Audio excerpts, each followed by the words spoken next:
All right. So cranial nerves. You know, it's wonderful to utilize a mannequin and go through a head to toe with cranial nerves. But it's one thing to actually focus on each individual cranial nerve to try to understand the bigger picture. So cranial nerve number 1. This is the nerve where you can have the patient assess. Don't mind me, I'm just going to make a quick video. You're more than welcome to watch. Cranial nerve 1. This is, you're going to use your nose for this one. If you're working with a patient, you need to establish, can they smell? 1, this is the olfactory nerve. It's a sensory nerve. It helps you taste your food. When we smell our food, we can taste our food better. Couple options are, you can utilize some coffee grounds to smell. You can grab an alcohol swab, or if you're that prepared of a nurse and you love aromatherapy, you can carry around some essential oils, if approved by your healthcare facility, with some cotton balls, and they can smell and tell you what they're smelling. If it's peppermint, make them tell you it's peppermint. If it's coffee, don't tell them that it's coffee. Don't show them that it's coffee in the cup, but see if they can smell the coffee. Okay? That is the way the brain is telling you, hey, I'm smelling coffee. Cranial nerve number 2, right? The eye. This is super important. This is the optic nerve. This is a sensory nerve, okay? So cranial nerve number 2, you're going to utilize a chart. And the chart that you're going to utilize is the Snellen chart. This is where you have your patient at a certain standpoint in the room. Typically it's 10 or 20 feet, whatever the book says. And that's what they're going to do. But if they can't utilize it, you can hold up a Snellen chart at least from 10 feet away. Okay? Now, moving on with the eyes, you got cranial nerve number 3. This is called the ocular motor nerve. And again, it has a motor function. Motor meaning, like the motor of your car, it can help it move. Okay? The best way to remember this one is cranial nerves 3, 4, and 6. Makes your eyes do tricks. Okay? So you have these nerves, and what's the importance of it? How are you going to use this? Well, this is where you're doing the cardinal gazes. You're making an H or a star with your finger. Okay, you're making the H or the star. You're watching for extraocular movements that you know shouldn't be there. That tells you, hey, do we have any problems? Are there any ptosis or droopy eyelid? That is letting you know you have some nerve impairment. Okay, don't forget at this point you need to assess PERLA. Are pupils equal, round, reactive to light and accommodation? Okay, cranial nerve number 4 is the next one, the trochlear nerve. Okay, remember we're still on the eyes for the trochlear nerve. It is a motor nerve. Again, please remember cranial nerves 3, 4, and 6, they make your eyes do tricks. Okay, this is where you can test movements of the eye. How are you going to do that? You can hold up your finger and have it move in a star or an H or an N pattern for this, okay? Ideally, both eyes remain aligned and move in the same direction at the same speed. That's the idea behind it. Can they track or follow your finger? All right. Cranial nerve number 5, your trigeminal nerve. This nerve right here is running through the face. If you want to remember a mnemonic, 5 rhymes with tri. The trigeminal nerve has 3 bilateral branches, forehead, cheeks, and the jaw. It has both motor and teeth clenching. This is where you tell your patient, hey, can you clench your teeth for me? And you watch them. You're checking for symmetry at this point, making sure that this patient can indeed cleanse their teeth. Okay? You've got cranial nerve number 6. This is your abducens nerve. It is a motor nerve. Okay? I failed to mention on cranial nerve number 5, it is motor and sensory. Okay? You can sense what you're eating by masticating or chewing your food.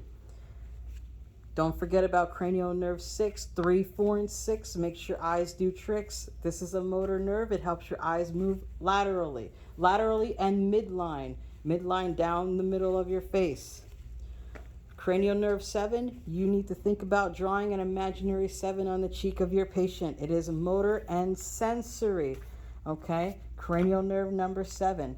You may have seen in some of your Hesi books or popular Nclex books that there is a 7 on the face. This is one way to see, hey, is their face symmetrical? What's going on? The facial nerve has both motor and sensory movements, lip movement, tone, speech, articulation. Think about your stroke patients on this one.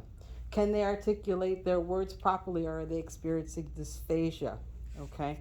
Also on this one, you can tell by light, dull discriminations on the face. So meaning if you were to touch the patient's face, can they feel light sensation? Okay, literally you should be able to touch your patient's face in a 7 motion and assess for the sensory function. Okay, cranial nerve number 8, this is your acoustic nerve.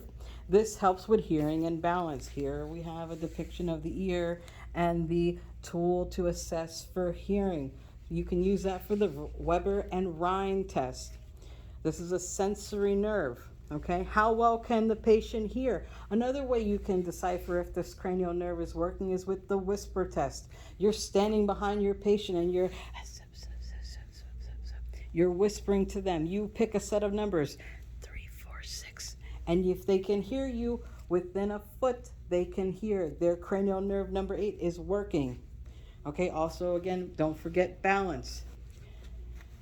This cranial nerve right here, cranial nerve number 9, the glossopharyngeal nerve, it's both for motor and sensory. This one, if you're putting in an NG tube, what do you have to assess for your patient? They have to have a gag reflex. If they don't have a gag reflex, their glossopharyngeal nerve may have some impairment to it, and we need to let the doc know immediately. They should have a gag reflex. How can you assess this? Well, you're going to put a tongue depressor in their mouth at this point, okay? The way I remember this nerve is the 9 and 10 is under the chin. Runs under the chin, okay? Now this one, the glossopharyngeal and vagus nerve control the gag reflex, which brings me to cranial nerve number 10. There's your tongue depressor. This is a tool you can utilize at the bedside to help assess if these are working. These help for swallowing, the swallowing reflex and vocalization, and also helps with the posterior pharyngeal muscles as well to get that food down the esophagus so you don't choke on it. Okay, again, both motor and sensory. You can have this assessed by having the patient say, ah. You can watch their uvula rise midline. It should not be deviated. That would be an abnormal finding. Okay. These give symmetric mouth movements. Gently touch the back of the throat with a tongue blade and elicit a gag response. Okay. If in intubated patients, assess for presence and strength of cough via endotracheal suctioning. All right.